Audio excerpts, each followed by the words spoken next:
vais pas souhaiter la bienvenue. Nous retrouvons aujourd'hui pour ce deuxième culte de l'Avent, ce deuxième dimanche de l'Avent. Ce dimanche a pour tradition d'avoir le thème de la préparation. Et pour lancer cette prédication, pour lancer cette réflexion sur la préparation, j'aimerais vous proposer quelque chose d'un peu différent, un petit jeu de rôle. Donc, je vous invite, si vous voulez, si vous le souhaitez, si ça vous aide à vous concentrer, à fermer les yeux, et je vais vous raconter une petite histoire dans laquelle vous pouvez vous identifier. Imaginez que vous êtes les habitants d'une belle ville qu'on va appeler Lyon par facilité. C'est une ville que vous aimez beaucoup. Peut-être avez-vous grandi dans cette ville, et tous vos meilleurs amis, tous vos meilleurs souvenirs viennent de là. C'est dans cette ville que vous avez découvert le monde tel que vous le connaissez aujourd'hui. Vous aimez la culture qui vibre dans cette ville, les musiciens de rue qui jouent de la musique. Vous aimez aussi les différentes églises qui s'y trouvent. Marcher au bord de la rivière. C'est peut-être là que vous avez rencontré votre conjoint. C'est là que vous avez découvert l'amour, là où vous avez fondé votre vie et votre famille. Et cette ville n'est pas une ville comme les autres pour vous. Cette ville est devenue une partie de qui vous êtes, une partie de votre identité. Mais un triste jour, un peuple ennemi de la ville, qu'on va appeler les Stéphanois, viennent assiéger votre ville. Ce siège ne vient pas de nulle part. La plupart des maires de votre ville sont réputés pour leur corruption et ne veulent qu'être au pouvoir pour satisfaire leurs besoins de puissance. Nous, en tant que peuple, nous sommes aussi responsables de ce siège. Nous avons à de maintes reprises décidé d'en faire qu'à notre tête, faire par nos propres envies et mettre ce que nous voulons faire au-dessus de la loi. Nous sommes rendus coupables, et ce qui nous arrive n'est en quelque sorte que le fruit de nos actions. Et voilà que notre ville est détruite. La basilique, qui surplombait la colline au-dessus de notre ville, est ravagée, et elle n'est plus. Les commerces et les habitations où nous avons grandi et passé toute notre enfance ont été pillés, incendiés. Ils ne sont que des tas de cendres. Et pire encore, nous apprenons que nous allons être déplacés par le peuple ennemi pour devenir leur esclave. Quelle humiliation! Vous pouvez rouvrir les yeux. Merci d'avoir fait cet exercice. Ce que j'ai essayé de vous transmettre à travers cette histoire est la situation dans laquelle se trouvait le peuple d'Israël lors de l'exil. Un peuple déraciné. Un peuple, comme on l'a vu il y a quelques dimanches, qui se sentait comme des ossements desséchés. Un peuple qui n'avait plus d'identité et encore moins d'espérance. C'est un peuple en exil que nous trouvons cette prophétie que nous allons lire ce dimanche en Ésaïe 40. Les spécialistes, en fait, sont en débat par rapport à qui est l'auteur de ce texte. Certains pensent que c'est Ésaïe lui-même, qui serait décédé 50 ans avant l'exil, qui aurait écrit cette prophétie un peu en prédiction du retour, ou peut-être que c'est un de ses disciples qui a été inspiré par les prophéties d'Ésaïe et qui a reçu ce message de Dieu. En tout cas, ce qui est sûr avec cette prophétie, c'est que la personne qui l'a écrit a reçu ça de Dieu. Et ce texte nous montre comment Dieu va annoncer le réconfort à un peuple qui attend sa délivrance. Je vous invite à lire Ésaïe 40 et nous lirons du verset 1 à 8. Lisons. Réconfortez mon peuple. Oui, réconfortez-le, dit votre Dieu. Et parlez au cœur de Jérusalem. Annoncez-lui que son temps de corvée est accompli, que son péché est expié, qu'elle a reçu de l'Éternel 2 fois le prix de ses péchés. On entend une voix crier « Dégagez un chemin dans le désert pour l'Éternel, nivelez dans la steppe une route pour votre Dieu. Toute vallée sera élevée, toute colline abaissée, ainsi que toutes les collines. Les lieux accidentés se changeront en plaines, les rochers escarpés deviendront des vallées. Alors la gloire de l'Éternel sera manifestée, et tous les hommes la verront à la fois, l'Éternel l'a promis. Une voix interpelle, va, proclame un message. Une autre lui répond, que dois-je proclamer? Que tout homme est pareil à l'herbe, et toute sa beauté comme la fleur des champs. Car l'herbe se dessèche et la fleur se flétrit quand le souffle de l'Éternel passe dessus. En vérité, les hommes sont pareils à l'herbe. Oui, l'herbe se dessèche et la fleur se flétrit, mais la parole de notre Dieu subsistera toujours. Jusqu'ici notre lecture, je vous invite à la prière. Seigneur, je te remercie pour ce texte. Je te remercie pour ce texte qui a réconforté un peuple en exil et qui nous parle encore aujourd'hui. Seigneur, aide-nous à prendre conscience de ce message, de ce que tu veux nous transmettre à travers celui-ci, et à nous à sortir de ce culte, à sortir de cette prédication avec un nouvel élan, avec un nouveau moteur, que tu viennes remplir nos cœurs de ton espoir et de ta gloire. Amen. Dans les 2 premiers versets que nous venons de lire, il y a 3 verbes importants. 3 verbes que Dieu demande aux prophètes d'accomplir. Il demande de réconforter, de parler et de proclamer. Cette prophétie que Dieu envoie à Ésaïe au chapitre 40 marque un changement dans ce livre. Dans ce qui précède, le livre d'Ésaïe était beaucoup marqué sur le jugement des peuples alentours et le jugement du peuple Israël et de ses péchés. Mais ici, c'est différent. Le livre d'Ésaïe change de ton. Et aussi, la situation d'Israël a changé. Et là où avant le peuple d'Israël avait besoin d'entendre ce qu'il faisait mal était mauvais aux yeux de Dieu, maintenant, ce peuple, en exil, avait besoin de réconfort. Et pas du réconfort à bon marché, pas simplement des paroles en l'air qui disent « T'inquiète pas, ça va bien se passer ». Comme on l'a vu, à travers de notre histoire, en introduction, Israël avait perdu son identité. Israël était déraciné et était en souffrance. Et pour s'en sortir, il faut donc que le réconfort qui va leur être donné soit ancré dans la réalité. Sinon, ça ne sert à rien. Et ce qu'on voit dans ce passage est la première partie du message de réconfort de Dieu à ce peuple. La première phrase qu'il lit dans cette prophétie est la suivante. « Réconfortez mon peuple ». Ce « mon peuple » est porteur d'énormément de sens. Mon peuple. Là où Israël avait désobéi à l'alliance que Dieu avait faite avec eux, Dieu, lui, n'a jamais abandonné son peuple. L'exil d'Israël n'est pas synonyme de la fin de l'alliance de Dieu avec eux. Mais, là où Dieu n'abandonne pas son peuple, il n'est pas non plus indifférent à leur désobéissance.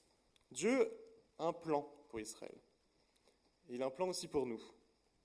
Tout comme la parabole du fils prodigue, Dieu nous laisse libres de nos actions. Il nous laisse libres de faire nos propres choix. Mais Dieu nous laisse aussi avec les conséquences de nos choix. Dieu nous rend responsables de nos actions. Mais tout comme le père dans la parabole du fils prodigue, la porte de sa maison est toujours ouverte. Dieu nous attend et n'a envie que d'une chose, qu'on vienne dans ses bras pour qu'il puisse nous montrer son amour. Et c'est ce qui se passe ici pour Israël. Leurs actions ont des conséquences. Mais Dieu, ici, annonce que bientôt viendra le moment du retour, que le peuple a purgé sa peine aux yeux de Dieu et que leurs péchés sont pardonnés. Quel message de réconfort! Et notre texte prend ensuite, à partir du verset 3, une nouvelle direction. Alors que dans la première partie, Dieu annonce le réconfort, ici, Dieu annonce sa présence, il annonce son retour. Il demande au peuple de lui préparer un chemin. Et ce chemin que son peuple est appelé à lui préparer n'est pas seulement un chemin pour que Dieu le traverse tout seul. Non, Dieu reprend ici un peu l'image du peuple d'Israël dans le désert. Le peuple d'Israël qui était guidé par Dieu, par la nuée, pour que Dieu les guide vers la terre promise. Cette préparation d'un chemin pour Dieu est donc l'annonce d'un nouveau départ pour Israël, un nouveau chemin vers la terre promise. Mais cette nouvelle terre promise ne sera pas comme la première, qui était seulement réservée pour le peuple choisi. Au verset 5, Dieu donne son objectif à travers cette nouvelle terre promise. Cette nouvelle terre promise permettra à tous les hommes de voir la gloire de Dieu. Ce qui était seulement disponible à un petit groupe sera maintenant accessible à toute la création de Dieu. Tous auront accès à ce Père aimant. Et cette prophétie montre là quelque chose de très touchant dans le caractère de Dieu. Dieu est un Dieu en mission. Il ne fait pas ce qu'il fait pour vivre dans son propre palais, pour être seul, heureux dans sa gloire, et que les humains sont là pour le vénérer. Nous voyons ici que Dieu veut que les bénéfices d'une vie vécue en présence de sa gloire et de son amour ne soient pas seulement disponibles à un seul peuple, à un seul groupe de personnes, à un seul cercle fermé.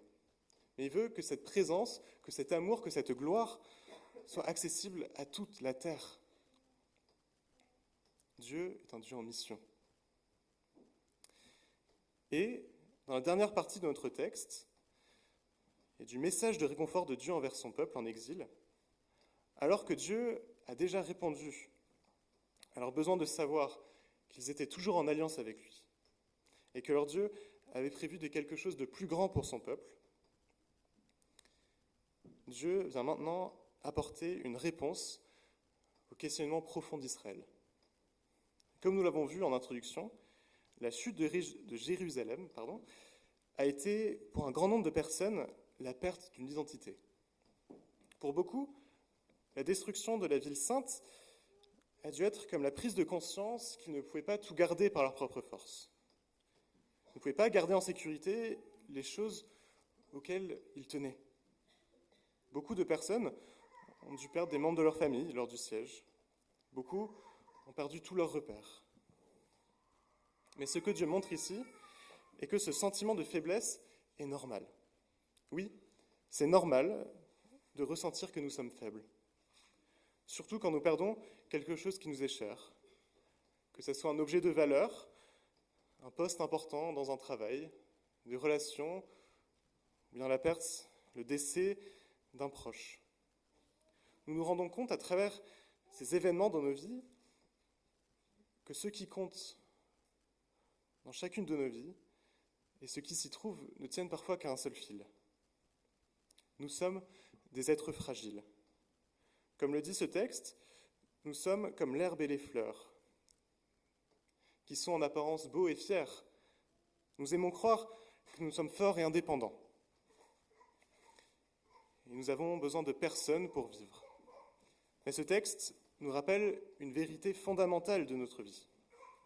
Nous sommes tous comme l'herbe et les fleurs, qui se flétrissent, qui meurent, qui se dessèchent. Notre vie est d'une fragilité incroyable. Même malgré tous nos efforts, à travers la médecine, à travers l'exercice physique, pour la faire durer le plus longtemps, cette réalité fondamentale de l'existence humaine demeure. Nous sommes des êtres mortels qui ne peuvent pas survivre seuls, qui ne peuvent pas survivre par nos propres forces. Mais cette mauvaise nouvelle vient avec une parole réconfortante. Au verset 8, nous lisons « Oui, l'herbe se dessèche et la fleur se flétrit, mais la parole de Dieu subsistera toujours. » Oui, nous sommes mortels. Oui, nous sommes faibles. Mais quelque chose autour de nous ne l'est pas. Dieu est sa parole pour nous et le rocher sur lequel nous devons fonder notre existence et notre vie. Attention, ici la parole de Dieu n'est pas juste un simple verset que nous par exemple mettons dans notre bio Instagram pour avoir l'air d'être un bon chrétien. Non, la parole de Dieu qu'on voit dans ce texte est le message entier de la Bible, qui est raconté tout au long des différentes pages, tout au long des différents livres. L'histoire qu'elle raconte, mais aussi les promesses de Dieu pour nous. Les promesses de délivrance, les promesses de guérison, les promesses de vie transformée. Si la parole de Dieu n'était pas éternelle et solide, alors le texte que nous venons d'étudier ce matin n'est qu'un beau texte de poésie. Mais si c'est vrai, alors nous devons croire que le message de la Bible a un potentiel de changer la vie de toute personne sur Terre. Nous devons croire que ce message n'est pas juste quelque chose que nous devons garder pour nous, mais nous devons partager ce message transformateur à nos voisins. Mais, on arrive bientôt à la fin de la prédication et vous dites peut-être « William, c'est n'importe quoi. C'est le deuxième dimanche de l'Avent et tu n'as toujours pas parlé de Jésus. » Eh bien, j'ai envie de vous répondre. Déjà, premièrement, merci d'avoir écouté jusqu'à présent. Et deux, nous y sommes presque. Ceux d'entre vous qui avaient l'habitude de lire vos Bibles avaient sûrement fait le lien que ce texte est repris par Jean-Baptiste dans les Évangiles pour annoncer l'arrivée de Jésus dans les Évangiles. Et ce qui est intéressant, c'est que par cette utilisation de Jean-Baptiste, nous voyons que ce texte, que cette prophétie, n'était pas seulement pour un seul peuple, à un seul moment précis de l'histoire. En utilisant le texte dans le contexte du peuple d'Israël à l'époque de Jésus, Jean-Baptiste montre que l'exil que vivait ce peuple n'était pas encore fini. Cette prophétie n'était pas encore pleinement accomplie. Dieu n'avait pas encore complètement révélé son sens et accompli son but. Le peuple d'Israël était bel et bien de retour dans son pays. Il vivait dans la terre promise, mais cette liberté n'était que partielle. Ils étaient, d'une part, sous occupation romaine, mais surtout, ils étaient sous l'esclavage du péché. Ils avaient besoin de la venue de Dieu, du Christ, pour les guider vers cette nouvelle terre promise. Jésus, donc, en venant dans la forme d'un bébé à Noël, c'est lui la véritable réponse à cette prophétie. C'est lui qui vient véritablement délivrer Israël et leur redonner leur vraie identité. Et pour l'accueillir, cette prophétie nous demande de la préparation. Parce que c'est lui qui vient nous sortir de notre exil. C'est lui qui vient sortir son peuple du péché, qui les séparait de la gloire de Dieu. Et je vous pose maintenant une question. Et si cette prophétie d'Ésaïe était aussi destinée à nous aujourd'hui? Tout comme le peuple d'Israël qui attendait d'être libéré de l'exil, ou tout comme le peuple d'Israël à l'époque de Jésus qui attendait d'être libéré de l'occupation romaine. Nous aussi aujourd'hui, nous sommes encore exilés. Nous sommes, chrétiens, des citoyens du ciel, des citoyens du royaume de Dieu. Et cette prophétie, elle nous montre que notre retour vers la terre renouvelée, le royaume de Dieu sur terre, ce retour est proche. Comme nous l'avons vu dans ce texte, cette attente de vivre dans la nouvelle création n'est pas une attente oisive. Non, nous sommes appelés en Église à préparer le chemin vers notre Seigneur. Dieu nous met en mission. Il nous demande de prendre conscience de notre relation avec lui, puis de préparer ensemble un chemin pour Dieu et de vivre d'une manière digne et intègre. Alors, qu'en ce deuxième dimanche de l'Avent, j'ai envie qu'on ne sorte pas du culte les mains vides. Ce texte nous montre trois choses. Dieu a un plan pour nous, on peut fonder nos vies sur lui, et nous sommes appelés à être un peuple qui prépare sa venue sur terre, pour qu'il fonde dans notre monde une nouvelle création perfectionnée. Et donc, en retraçant l'histoire de Noël et de la venue de Jésus sur terre, nous sommes obligés de regarder à l'intérieur de nous-mêmes. Qu'est-ce que je dois faire aujourd'hui? Qu'est-ce que je dois changer pour préparer la venue de mon Seigneur? Qu'est-ce qui est défaillant dans mes actions aujourd'hui? Et qu'est-ce qui empêche que Jésus change notre cœur, change tout en nous? Je vous invite, pour répondre à ces questions, de prendre un temps de silence.